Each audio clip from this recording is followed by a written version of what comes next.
Hey everyone, this is Connor from Zero DTE Traders, and in this video we are going to highlight the advanced decline line, what is it, and how to use it for Zero DTE options trading. Now, what is known as the ADD when referring to the S&P is a measurement of breadth that allows us to determine the strength of a trend, in addition to potentially forecast intraday volatility. So this information can be very useful as it provides insights into what strategy should we deploy in the current environment and how should we manage existing positions. The advanced decline line compares the number of stocks that are advancing on the day versus the total number of stocks that are declining on the day. And this is based on the previous day's closing price. We use ticker symbol ADD as this measures the breadth for the S&P 500. There are other ticker symbols for various indices and individual stocks, and the concepts and how to interpret the advanced decline line is the same regardless of the ticker symbol. Now, we talked about advancing and declining, so let's define those. An advancing stock is a stock that is trading higher than its previous day's close, whereas a declining stock is a stock that is trading lower than its previous day's close. So essentially, we're measuring all the stocks that are advancing, subtracted by all the number of stocks that are declining. And we're referencing this to the previous day's closing price to get us the current ADD value. We're looking at the chart ADD, and we've highlighted some levels of significance. Starting with the zero line, this is considered neutral, as it indicates that there are the same number of advancing stocks as there are declining stocks. Now, above the zero line is positive, right? Just simply meaning that there are more advancing stocks than there are declining stocks. Conversely, below the zero line, negative, meaning that there are more declining stocks than advancing stocks. Now, it is one thing to know, are we positive, are we negative? But we really want to know is how positive or how negative is the advanced decline line reading. Now, some levels of significance here is plus 800, minus 800. Now, this generally indicates sort of a low vol type market, as we are fairly close to that zero line. But if you push out a little bit and you get plus 1400, negative 1400, this is generally associated with trending type action. And then even further, you get the extremes. Right? And a bullish extreme is plus 2,000, whereas a bearish extreme is negative 2,000. Now, this is not necessarily a science, right? Think of it as sort of more of a region.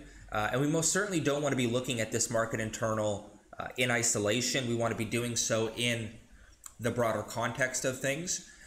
But it gives us an indication if we can determine sort of what zone it's trading in, whether that be a low RV, right? So low realized vol, if it's in the trending zone, or if it's in the extreme zone. If we can identify that, we can determine what strategy is best to deploy and really how to manage our positions. An AD reading of plus 800, minus 800, so right, that low volatility zone is characterized by just that low range, little directional conviction, and moves are generally less than implied volatility estimates. This is usually, you see this when the market is undergoing a consolidation phase, perhaps after a strong rally or a sell-off. And when we see this, generally we want to opt for more market neutral strategies. Short vol tends to be better. So credits, iron condors, even the iron fly works well in this environment.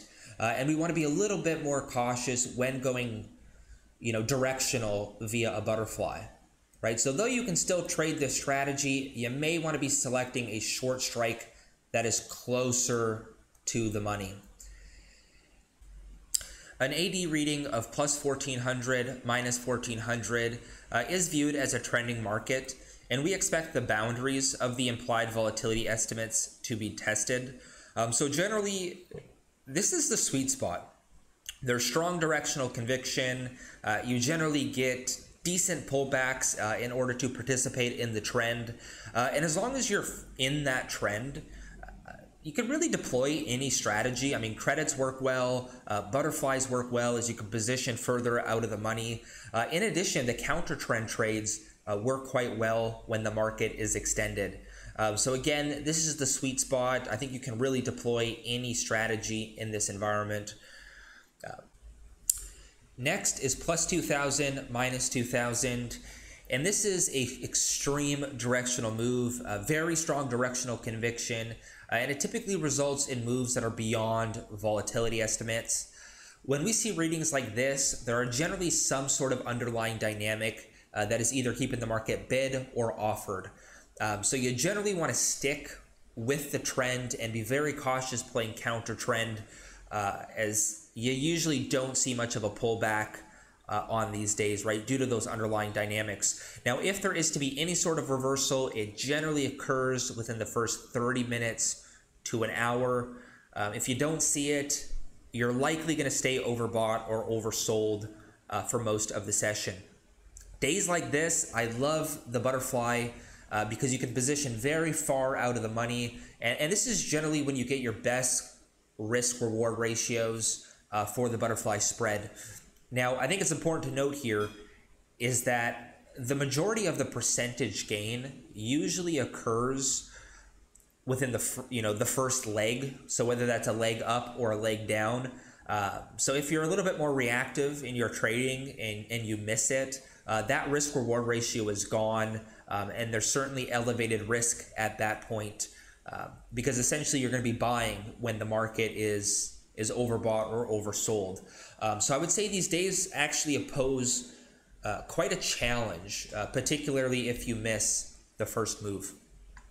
However, using ADD can definitely be a leading indicator, and perhaps will signal a potential entry point before that initial move materializes. In summary, ADD is a measurement of breadth and can be used to determine the strength of a trend. Implied volatility does not always equate to realized volatility, so ADD can provide some insight into whether that implied vol is going to be realized or not. If ADD is high, we can enter butterfly spreads that are further out of the money. Conversely, if ADD is low, you may want to be entering butterflies that are closer to the money.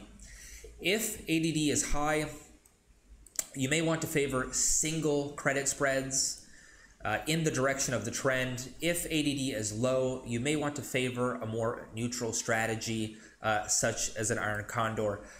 In other words, if ADD is high, going long volatility tends to perform well. If ADD is low, short vol tends to perform well. Anyways, that's sort of a introduction. Now, I definitely would not use this in isolation, right? You want to use this in tandem with the other market internals and incorporate it into your process. But I do find it gives some good insight into the strength of the trend and what strategy to deploy. If you want to get our trade ideas, market analysis, and more education like this, visit our website at 0dtetraders.com and become a member today. Hope to see you soon.